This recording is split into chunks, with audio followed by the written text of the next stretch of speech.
안녕하세요.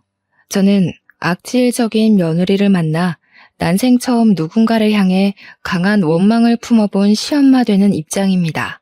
과거와 달리 요즘 같은 세상엔 어른에게 손에 입고 사는 젊은이들이 줄어들고 있는 추세가 아닙니까?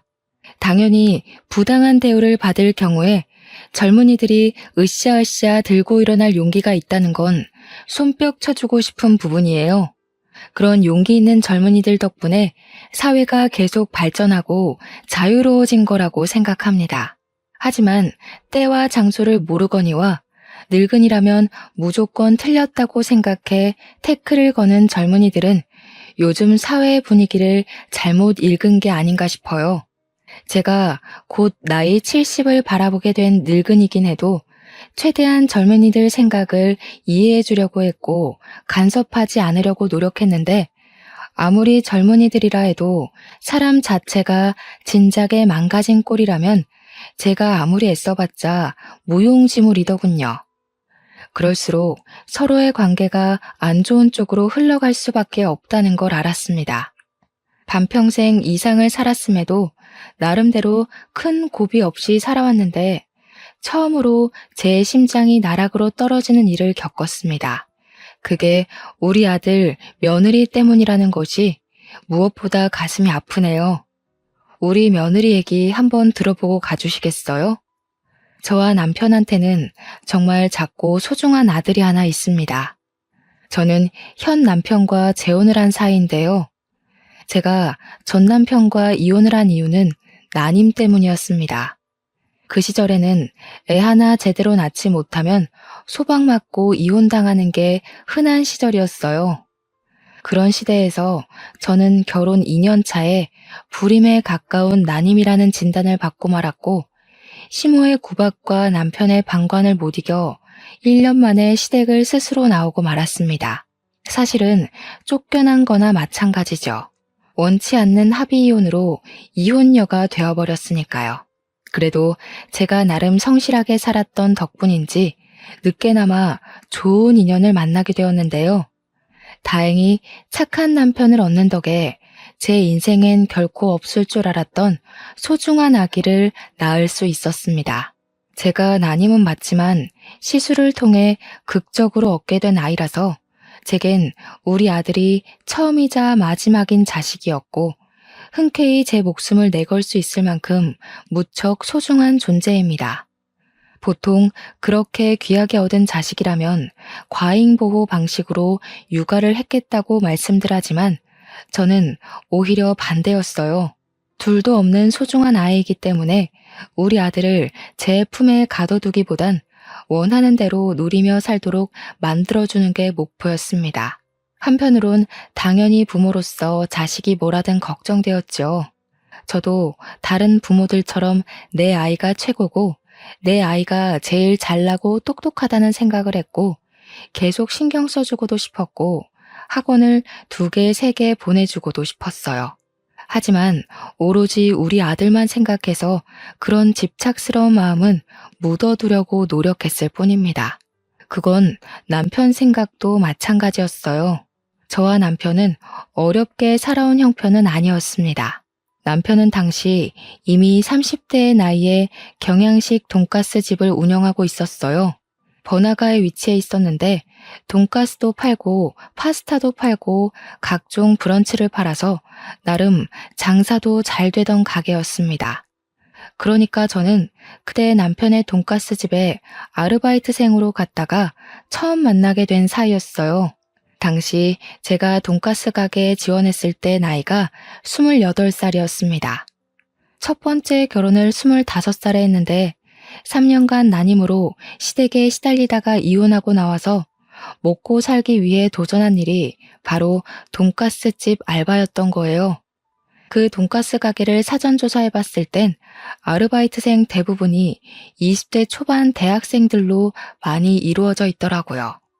그래서 지원서를 넣었다지만 솔직히 연락도 안 오고 바로 탈락될 줄 알았습니다. 그런데 남편이 제게 흔쾌히 면접의 기회를 주었고 경력 없는 제게 일할 기회까지 준 거였어요. 남편은 정말 좋은 사장님이었습니다. 일한 지 한 1년 지났을 때는 제가 한번 남편한테 아무런 경력 없는 나를 왜 뽑아줬냐고 물어본 적이 있었습니다. 그랬더니 남편 하는 말이 가게 차리기 전 과거에 힘들었던 자신을 보는 것 같아서 저한테 동질감을 느꼈다고 하더라고요. 불쌍해서가 아니라 힘이 되어주고 싶었다고 했습니다. 자기도 남들보다 늦은 나이까지 가난에 허덕여서 제대로 뭘 하지도 못하던 사람이었는데 그때 자신에게 손길을 내밀어준 사람들을 잊지 못하고 계속 챙길 정도로 큰 힘이 되었다고 하더군요. 도움을 받아봤기 때문에 작은 도움이라도 뭐든 힘이 된다는 걸 알아서 자신도 누군가에게 그렇게 베푸는 사람이 되고 싶었다고 했습니다. 그런 남편의 마음이 정말 따뜻하게 와닿았어요. 이혼녀가 된 이후로 저는 제가 정말 별 볼 일 없는 존재라고 생각했거든요.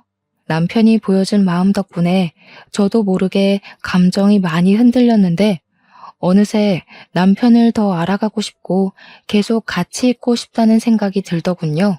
정말 감사하게도 남편이 먼저 제게 호감을 표현해주는 덕분에 저희는 진지한 만남을 가질 수 있게 되었고 그 인연이 오래되어 제가 31살이 되었을 때 남편과 결혼을 하게 되었습니다. 저는 결혼 전에 남편에게도 난임 사실을 솔직하게 고백했어요. 남편은 그런 것 상관없다고 나만 보고 결혼한 거라서 아이에 대한 스트레스는 받지 말라고 하더라고요.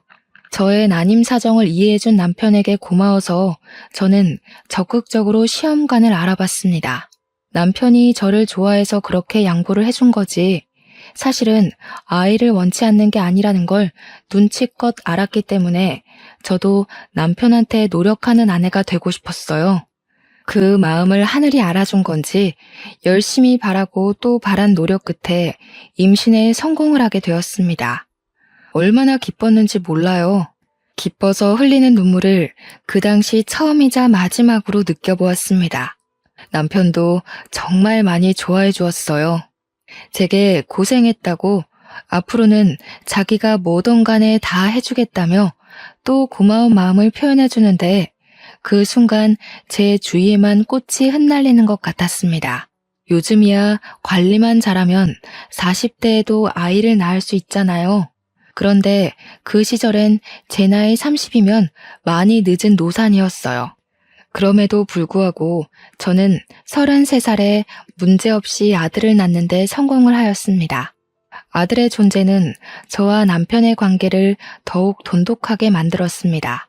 저와 남편은 같이 돈가스 가게를 장사하면서 손발 맞춰 아들을 정말 열심히 키웠어요. 아들이 하고 싶다는 거 웬만하면 다 해주며 키웠는데도 신기하게 아들은 오냐오냐 크지 않았습니다.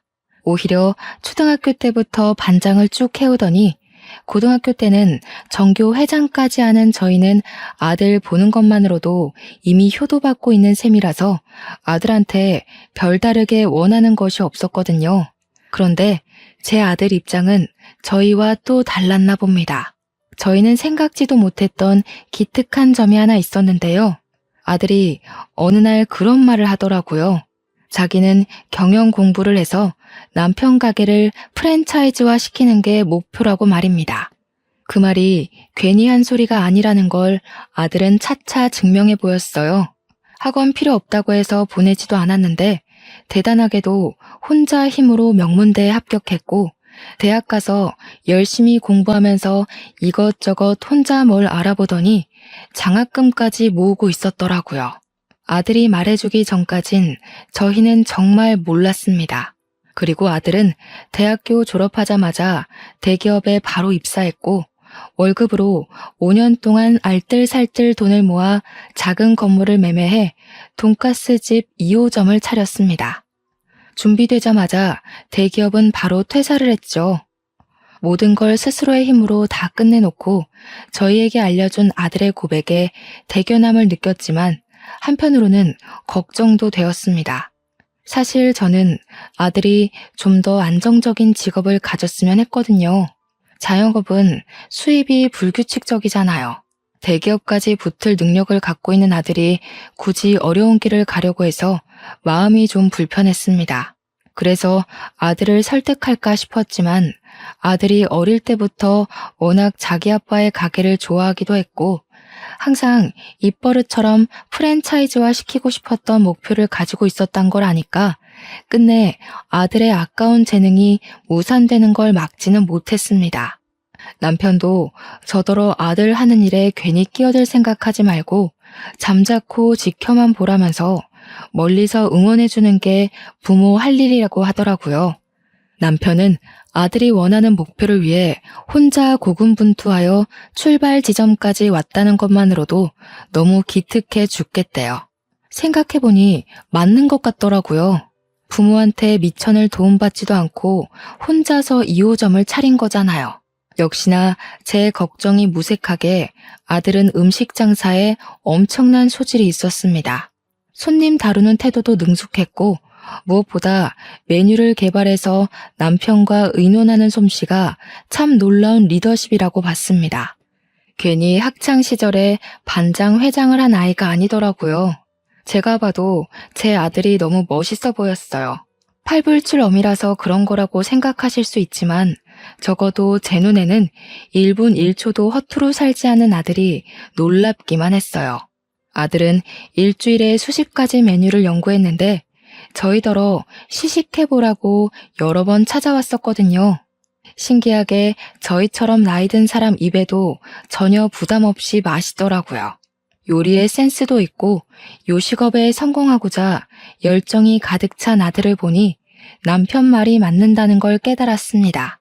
우리 아들은 원래부터 알아서 잘하는 사람인데 제가 또 괜히 걱정을 했던 거죠. 저는 그 뒤로 남편처럼 멀리서만 아들을 지켜보며 응원했습니다.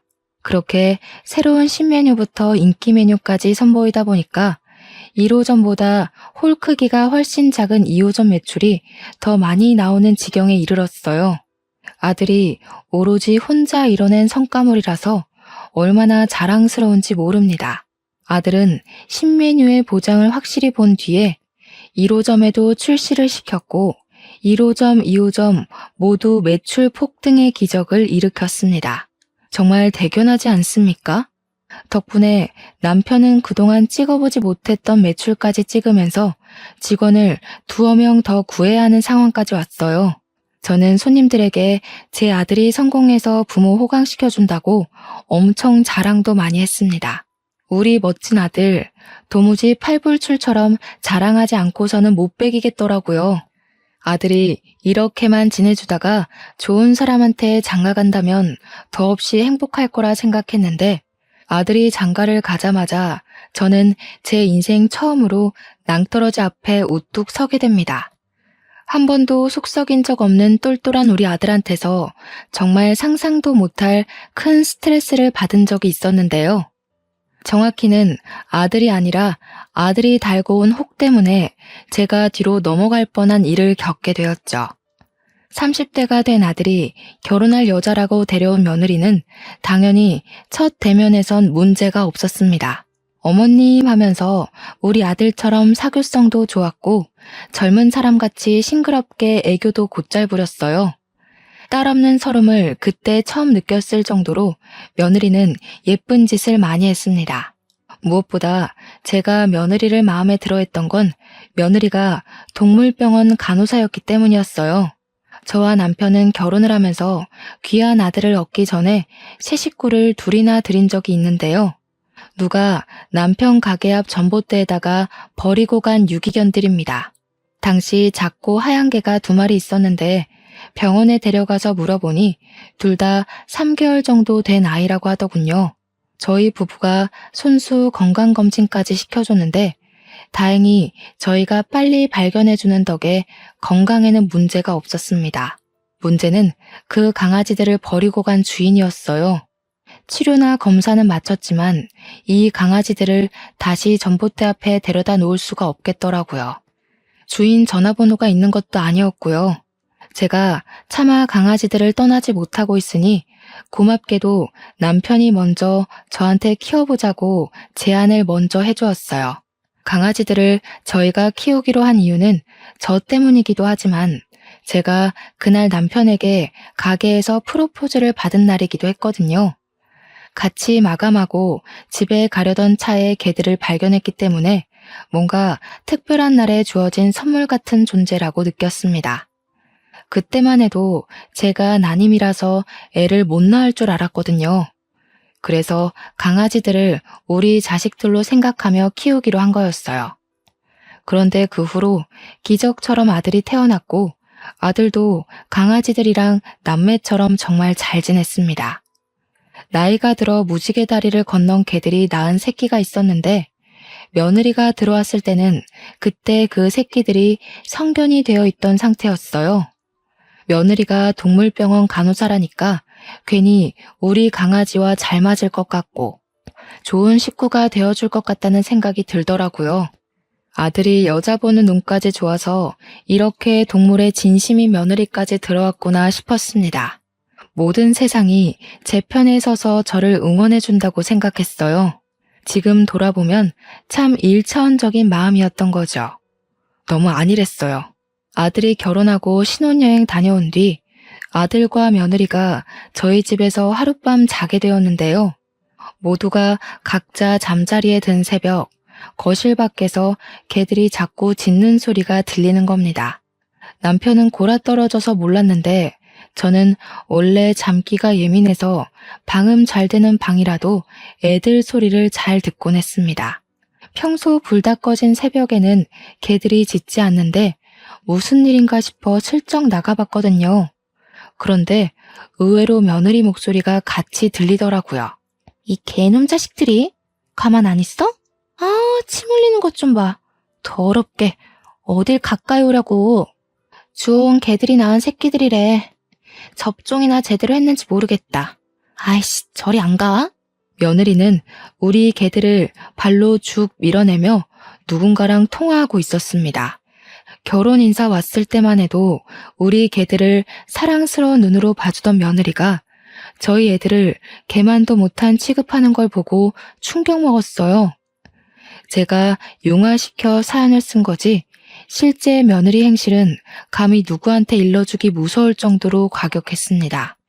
그날 본 며느리는 제가 알던 며느리와 완전히 다른 분위기였어요. 너무 놀라서 오히려 제가 오해한 게 아닌가 생각하려고 애썼습니다. 그래서 아무한테도 말하지 않고 저만 수시로 고민하면서 밤을 새웠어요. 다음날 아침 돼서 다시 보게 된 며느리는 제가 알던 며느리처럼 개들한테 상냥한 간호사더라고요. 그만 신혼집으로 돌아간다고 나서면서도 개들이랑 헤어지는 걸 아쉬워하며 떠났습니다. 그 이후로 이틀이 지났는데도 마음 한구석에 찝찝한 마음이 사라지지 않더라고요. 제가 한번 신경이 쓰이면 그 부분이 해결될 때까지 고심을 길게 하는 편이라서 결국엔 제가 직접 아들 가게에 방문을 했다가 아들한테 슬쩍 물어본 적이 있었어요. 새아기에 대해서 궁금한 게 있어 찾아왔다. 네가 분명 새아기 만날 때 우리 집에 개 키운다고 얘기를 했다 했지? 그때 정말 강아지 좋아한다고 말을 했었니? 당연하지. 개 싫어하는 사람이 동물병원 간호사를 했겠어? 개나 고양이 가리지 않고 환장하는 애야. 근데 갑자기 왜 그런 걸 물어? 정말 그것 때문에 여기까지 찾아온 거야? 아, 그러니? 아니다. 내가 아무래도 착각했나 봐. 유라한테는 내가 이런 거 물었다는 거 말하지 마. 괜히 오해 생길라. 그때만 해도 저는 제가 역시 착각한 거라고 생각했습니다. 그날 집에서 본 며느리의 괴팍한 얼굴을 잠결에 잘못 보고 잘못 들은 거라고 봤어요. 하긴 동물을 싫어하는데 어떻게 동물병원 간호사를 하겠습니까? 그날은 며느리에게 제가 모르는 사정이 있어서 그랬을 거라고 이해하고 넘겼습니다. 그런데 말입니다. 또 한 번 며느리의 실체가 의심스러운 정황을 저만 목격하게 된 적이 있었는데요. 제가 남편이랑 같이 출근했다가 근무하던 중간에 집에 볼 일이 있어서 혼자 집에 잠깐 돌아간 적이 있었거든요. 근데 신발장에 모르는 신발이 널브러져 있더라고요. 마치 어린아이가 마구잡이로 벗어놓은 것처럼 구부러져 있듯 놓여 있었습니다. 우리 아들 신발이라기엔 작은 것 보니 며느리의 것 같았어요. 며느리한테 도어록 번호를 알려준 적이 없는데 아마 아들이 알려줬나 봅니다. 그럼 연락이나 줄 것이지 연락도 없이 집에 무슨 일로 온 건가 싶더라고요. 신발도 가지런하게 두지 못하고 연락도 없이 함부로 시댁을 찾아오고 여기서 저는 며느리에게 조심성이 좀 부족하구나라는 걸 느꼈습니다. 그리고 우리 개들은 웬만해선 집안에서 잘 짖지를 않는데 그날은 현관문 열자마자 3마리의 왈왈거리는 소리가 귀를 때리더라고요. 희한하게 며느리만 있으면 개들이 그렇게 짖어요. 이건 남편이랑 아들은 모르고 저만 눈치챘던 부분인데 알 때마다 기분도 별로입니다. 그리고 애들 소리에 뒤이어 함께 들리는 며느리의 고성은 또 한 번 며느리의 실체를 의심하게 만들었어요. 야, 이 새끼들이. 냄새나 죽겠네. 저리 안 꺼져? 확 갖다 버린다. 내가 너희처럼 시끄러운 애들 한두 번 보는 줄 아니? 다시는 못 짖게 만들어버릴 수도 있어. 그때만 생각하면 제가 아직도 온몸에 털이 바짝 서요. 며느리는 우리 개들에게 쌍욕을 섞어가면서 하찮은 짐승 취급을 하고 있었는데요. 또 우리 애들을 함부로 건드리기라도 했는지 애들이 깨갱거리는 소리도 나더라고요. 그 순간 심장이 벌렁거릴 정도로 너무 놀라서 다리가 후들거렸습니다. 며느리의 계속되는 욕지거리에 저는 얼른 신발을 벗고 안으로 들어갔어요. 주방에서 들리는 소리였고 가까이 가보니까 며느리가 냉장고를 뒤지면서 개들과 씨름 중이더군요. 어머나, 이게 뭔 난리야? 세아가, 너 거기서 뭐 하는 거니? 왜 연락도 없이 들어와서 남의 집 냉장고를 뒤지고 있어? 개소리 때문에 얼마나 시끄러웠는지 며느리는 제가 온 줄도 몰랐나 봅니다. 제 목소리에 돌아보더니 끽 소리를 지르며 눈을 동그랗게 뜨더라고요. 그러면서 금세 제가 알던 상냥한 며느리 얼굴로 돌변했습니다. 아, 어머님 언제 오셨어요? 남편 말로는 자기 좋아하는 반찬을 어머님이 만들어놨다고 나중에 가져가라고 하셨다던데. 제가 몸이 안 좋아서 오늘 반찬 했거든요. 일찍 집에 가는 김에 그 반찬 챙겨가려고요. 그럼 그렇다고 연락이라도 했어야지. 사람도 없는 집에 들어와서 도둑고양이처럼 왜 그러고 있어? 게다가 너 아까 우리 애들한테 욕했어? 저는 어머님 아버님 출근하셔서 방해될까봐 연락 못 드린 건데 강아지 일은 오해세요. 개들이 자꾸 저를 물려고 하길래 놀라서 그만 말이 강하게 튀어나왔나 봐요. 놀랐다고 우리 개들을 내다 버리네 마네 그런 소리를 한 거야? 너는 동물병원 간호사라면서 개들 다루는 법도 모르니? 너희 동물병원에서는 애들이 말 안 들으면 막 그렇게 욕해? 유기할 거라고 겁박 주고? 말하다 보니 이전에 봤던 며느리의 모습까지 겹쳐 떠올라서 저도 모르게 며느리를 몰아붙였더라고요. 단지 그동안 며느리에게 경고하고 싶었던 말을 다 해버렸던 거였어요. 그런데 제게 은근히 대꾸 잘하던 며느리가 점차 변명거리가 없는지 갑자기 눈물을 보이는 거 아니겠어요? 이러면 제가 못된 시모가 된 입장으로 보이니 저야말로 좀 당황스러웠습니다. 그래도 제가 어머님 아들 배우자이고 며느리고 같은 식구인데 어떻게 걔보다 저를 못난 취급하세요? 너무해요, 어머님. 요즘 세상에서 어머님처럼 그렇게 며느리 갈굼하시면 꼰대 소리 들어요. 요즘은 인권이 워낙 중요한 시대라서 아랫사람이라도 조심히 대하셔야 된다고요. 훌쩍이던 며느리는 그대로 집을 뛰쳐나가 버렸습니다. 며느리가 서러운 마음에 그랬다는 건 알겠는데 발언 내용이 너무 기가 차서 한동안 자리를 뜨지 못하겠더라고요. 며느리가 울기까지 했으니 저는 당연히 그 일이 아들 귀에 들어갔을 거라고 생각했습니다. 아니나 다를까 아들이 퇴근 시간쯤에 우리 가게로 찾아왔어요. 역시 오자마자 며느리 얘기를 하는데 며느리는 제가 생각했던 것보다 더 우습게 상황을 설명해 놓았더군요. 엄마, 낮에 와이프랑 문제 있었다면서. 와이프 말로는 엄마가 마음대로 집에 들어온 거랑 걔들 때문에 섭섭하게 했다던데. 내 탓이야. 내가 대신 반찬 가져와 달라고 비밀번호 알려줬어. 그리고 걔 문제는 엄마가 오해가 좀 있었던 것 같아. 그 사람 엄마가 생각하는 그런 의도 아니었대. 나는 이제 도통 모르겠구나. 우리 개를 내다 버리네 만회하는 소리가 어떻게 들으면 오해일 수 있는 건지 이해가 안 돼. 간호사라면서 어쩜 그리 말을 함부로 한다니? 나도 새아기 이해해 보려고 많이 노력했다. 그런데 내 눈에는 새아가가 우리 애들 잡아먹을 것처럼 화내는 걸로 보이는데 어떡해. 오해야. 그 사람 내가 제일 잘 알잖아. 엄마랑 다투고 와서도 많이 반성하고 울었어. 강아지 문제는 내가 좀 더 대화를 해볼게. 아직 와이프가 서툴러서 그래. 엄마가 먼저 좀 봐주라. 앞으로 며느리한테 하고 싶은 말 있으면 그냥 자기한테 해달라는 아들의 부탁은 저를 더 갑갑하게 만들었습니다.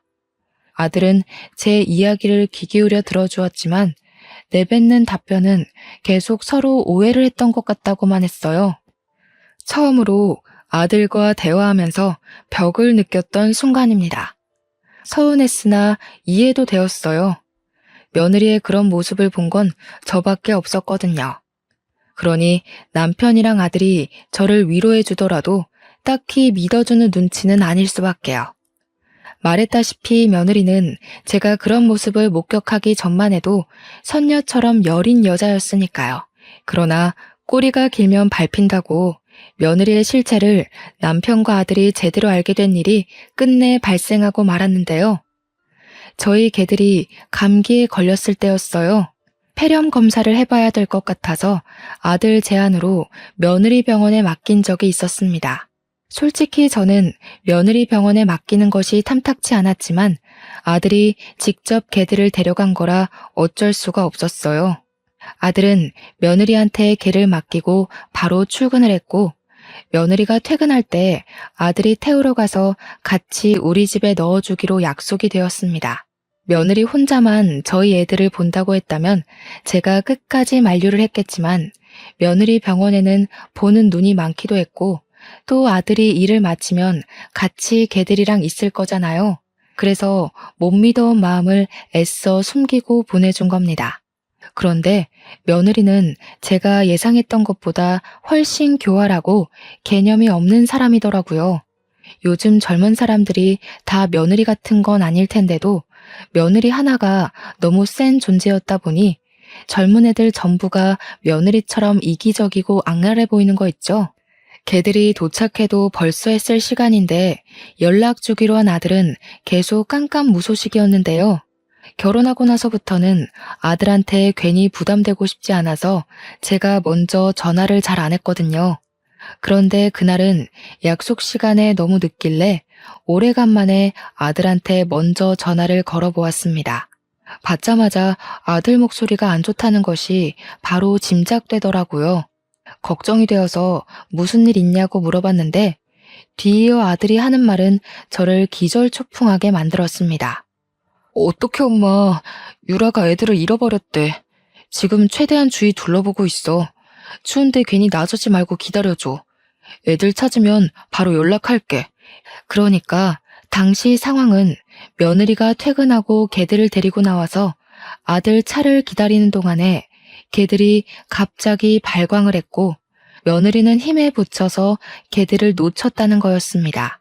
3마리의 개들이 순식간에 달아나 버리는 바람에 며느리 혼자서 그걸 감당 못해 결국 모두 잃어버렸다는 내용이었어요. 그 얘기를 듣고 얼마나 놀랐는지 모릅니다. 남들한텐 그냥 강아지일지 몰라도 제게는 단순한 반려견 수준을 뛰어넘는 가족이에요. 듣는데 내 애가 실종되었다는 말을 듣는 것처럼 가슴이 벌렁거렸다는 겁니다. 남편도 놀란 건 마찬가지였습니다. 저랑 남편은 오지 말라는 아들의 말을 외면하고 전화를 끊자마자 그 근처로 향했습니다. 제가 꼬여서 자꾸 나쁜 방향으로 생각이 드는 건지 모르겠지만 저는 애들이 사라져버린 게 며느리 탓으로 느껴지더라고요. 제 머릿속은 온통 며느리에 대한 분노로 차올랐습니다. 아들이랑 며느리가 있는 곳에 가까워질수록 제 마음은 점차 검게 물들어갔어요. 차에서 내리게 되었을 때는 이미 며느리를 탓하기 위해 마음을 먹어버린 상태였습니다. 그래서 며느리가 보이자마자 쫓아가 며느리의 멱살을 잡고 흔들었어요. 이 천벌 받을 년, 너 일부러 그랬지. 내 새끼들 못되게 구워 삼더니 일부러 버린 거지?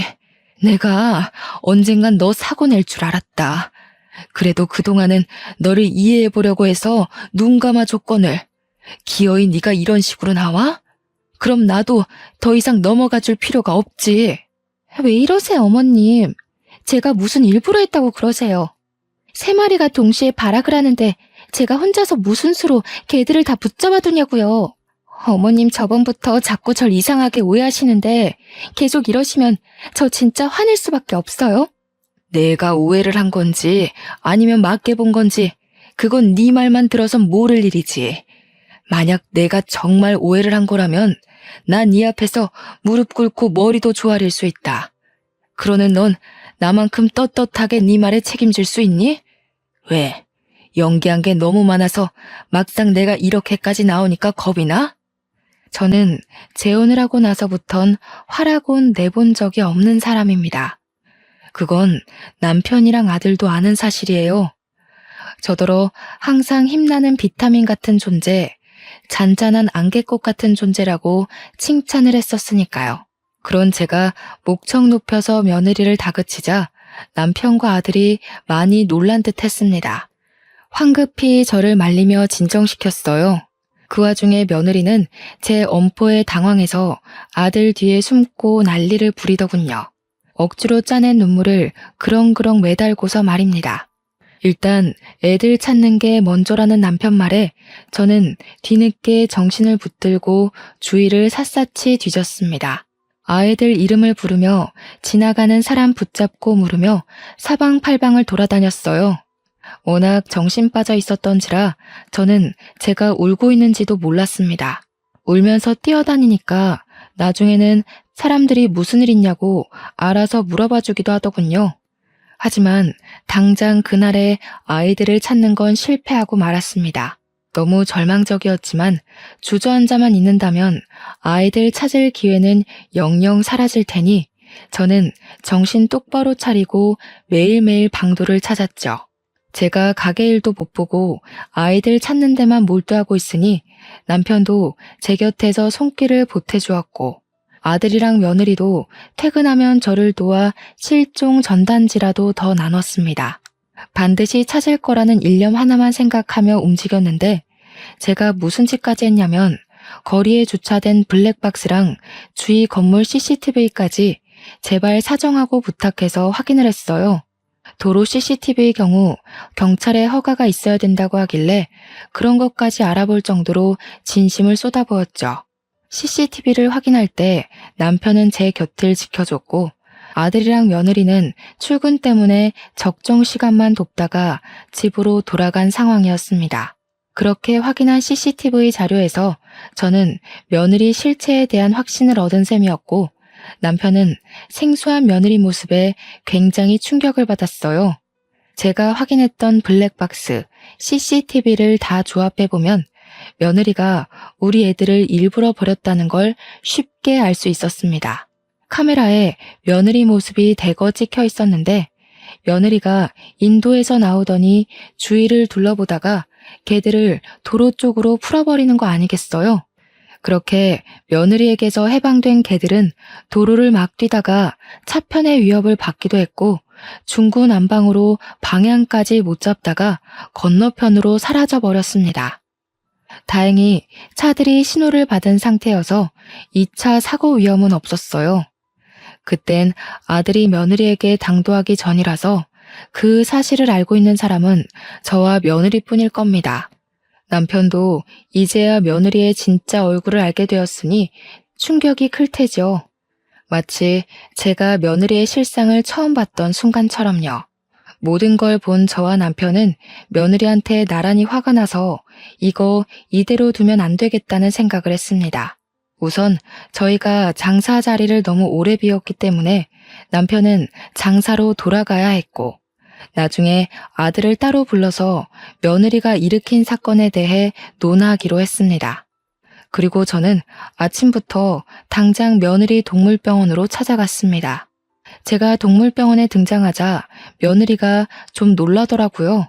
그러더니 금세 저를 걱정하는 얼굴로 잠 좀 주무셨냐고 묻는 겁니다. 저는 거기다 대고 바로 귀싸대기를 날렸습니다. 사람들 눈도 신경 쓰지 않고 말입니다. 개만도 못한 년. 네 편 안 들고 개들 편 들어서 섭섭하다고 했니? 어떻게 너를 개보다 못한 취급하냐고 했어? 몰라서 물어? 네가 그런 취급밖에 못 받은 건 애초에 네가 개만도 못한 년이기 때문이야. 주워온 개라고 세균 취급하는 네가 어떻게 동물병원 간호사가 됐는지 모르겠네. 여기 직원들이랑 보호자들은 아니? 네가 지난밤에 우리 애들 유기시켰다는 거? 당시 시간이 아침이었던지라 방문자가 많았고 직원들도 다들 모여있던 차였는데 제 말을 듣고 모두가 놀라서 며느리에게 시선을 던졌어요.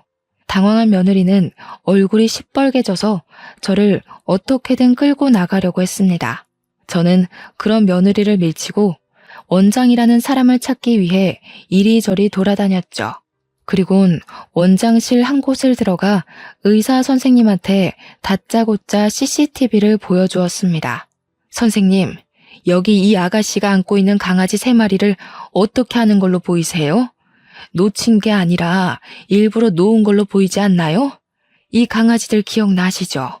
우리 며느리 믿고 여기 병원에서 치료받은 애들인데요. 의사 선생님은 당연히 우리 애들을 알아보았고 그 강아지들이 며느리 시댁되는 집안의 강아지라는 것까지 기억하고 있었습니다. 그리고 의사 선생님도 화면 속의 아가씨가 우리 며느리라는 걸 바로 눈치채더라고요. 어째서 아이들을 유기한 거냐고 저한테 묻길래 저는 제가 알고 있는 며느리의 실체를 낱낱이 밝히며 증거 영상까지 모두 보여주었어요. 그러면서 이렇게 몰상식한 인간을 직원으로 쓰지 말고 당장 해고하라고 했습니다. 해고 안 하면 이 영상을 동물병원 이름을 달고 인터넷에 올릴 수도 있다고 했더니 자기 개인 병원 명의를 실추시킬 수 없던 수의사가 알겠다고 약속을 해주더군요. 의사 선생님이 시켜서 못 들어오고 있던 며느리는 제가 원장실을 나서자마자 저를 잡아 끌고 탕비실 같은 데로 데려갔습니다. 주위에서 말리려고 했는데 며느리가 악을 지르는 바람에 다들 식겁해서 어쩌지 못했죠. 며느리가 드디어 본 얼굴을 숨기지 않기로 작정했는지 제가 시어머니라는 것도 잊고서 호통을 쳤습니다. 남의 직장까지 와서 대체 무슨 행패예요? 그래요. 내가 그 녀석들 좀 풀어줬어요. 걔들 때문에 남편이 나랑 아이 가질 생각을 안 하잖아요. 남편이 계속 걔들 노견이라고 살아있을 때 추억 많이 만들어야 된다면서 개소리만 하길래 답답해서 그랬어요. 못된 것. 내 아들이 너 이런 애인 줄 알면 상종도 안 할 거다. 어디서 이런 짐승만도 못한 사람이 우리 집에 들어와서 앞길을 틀어막아. 우리 애들이 너만 보면 짖던 것도 다 이유가 있었던 거야. 네가 보통 애가 아니라는 걸 알고서 그렇게 표현을 해댔던 거였어. 아, 지겨워. 자꾸 내 새끼 우리 자식 하면서 의미 부여하시는데 그래봤자 걔는 걔예요. 그것들은 사람보다 못한 것들 맞는다고요. 저 동물병원 간호사인 거 잊으셨어요? 그런데 의미 넣는 어머님이야말로 정신병 있는 겁니다. 병원 가보세요. 너 말 잘했다. 네가 이렇게 나와주길 바라고 내가 소형 카메라를 산 거야. 고소당할 준비나 하거라. 세상 무서운 줄 모르고 어디서 그런 상식 없는 행동을 해? 네가 저지른 행실 내가 아주 단단히 떠벌려 줄 테니까 각오해라. 제가 가방을 단단히 챙겨 들고 탕비실을 나가는데 며느리가 당황해 있다가 뒤늦게 어머님 소리를 지르며 튀어나왔습니다. 그리고는 주위 사람 시선은 안중에 없는지 제 가방만 잡고 늘어지더군요. 제가 무게의 중심이 휘청거려 고꾸라지자 지켜보던 직원들이랑 보호자들이 다 같이 나서서 도와주었습니다. 의사 선생님 2명까지 나와서는 저를 부축해주면서 며느리를 향해 무슨 짓이냐고 혼쭐을 내었어요. 남들이 뭐라고 하든가 말든가 며느리는 미친 듯이 제 가방만 뒤지면서 내용물을 다 쏟아냈고 수영 카메라 어딨냐고 소리치기만 했습니다. 내가 정말 너를 볼 때마다 심장이 두근거린 이유가 다 있었네. 카메라 같은 건 없다. 그런데 이제 그게 무슨 소용이니? 이미 너의 그 추악한 실체를 본 사람들이 이렇게 많아졌어. 여기 모든 사람들의 눈과 기억을 가리지 않는 이상 더는 못 숨긴다. 며느리가 제 말을 듣고 정신을 차렸을 땐 이미 사람들한테 경멸의 시선을 받고 있을 때였습니다. 의사 선생님들은 그 자리에서 며느리에게 해고 통보를 하였고 보호자들은 대놓고 며느리를 욕하면서 며느리 담당으로 된 보호자들은 당장 관리 선생님 바꿔달라고 원성이 많았습니다. 그리고 남편이 아들을 불러서 얘기를 했는지 아들 또한 며느리 실체를 알고 충격을 많이 받았고 집에서 며느리랑 둘이 대판 싸운 걸로 알고 있어요. 결국 이혼을 받아들이지 못하는 며느리를 대상으로 아들은 소송을 시작했고 똑똑한 아들은 며느리의 행실이 담긴 영상들을 정리해서 변호사에게 제출을 했습니다. 개중에는 동물보호법에 위반된 행동도 있어서 며느리에게 내려질 처벌은 위자료 외에 수백만 원의 벌금이 보태어질 예정이라고 하네요. 무슨 난리인지도 모를 판이 벌어지고 난 후 우리 집 개들을 찾을 수 있었는데 다행히도 다른 동물병원에서 보호를 해주고 있었더라고요. 마지막으로 본 날보다 조금 꼬질꼬질해졌지만 정말 무사하고 건강하게 발견돼서 얼마나 다행이었는지 모릅니다. 착실하게도 셋이서 같이 붙어 다녔나 봐요. 병원에서도 처음 발견했을 때 3마리 같이 있었다고 하더라고요. 그 뒤로 며느리가 울고불고 자신을 질책하며 아들을 붙잡았지만 아들은 며느리만 보면 가족 같은 반려견들이 유기되었던 악몽이 떠올라 괴로워했습니다. 그래서 자꾸만 집 앞에 찾아오는 며느리에게 쌍욕까지 하면서 완전 절연을 해버렸어요. 무슨 용기인지 모르겠으나 우리 아들한테 안 통하니까 이해가 저한테까지 매달리기 시작하는 거 있죠. 어머님, 제가 잘못했어요.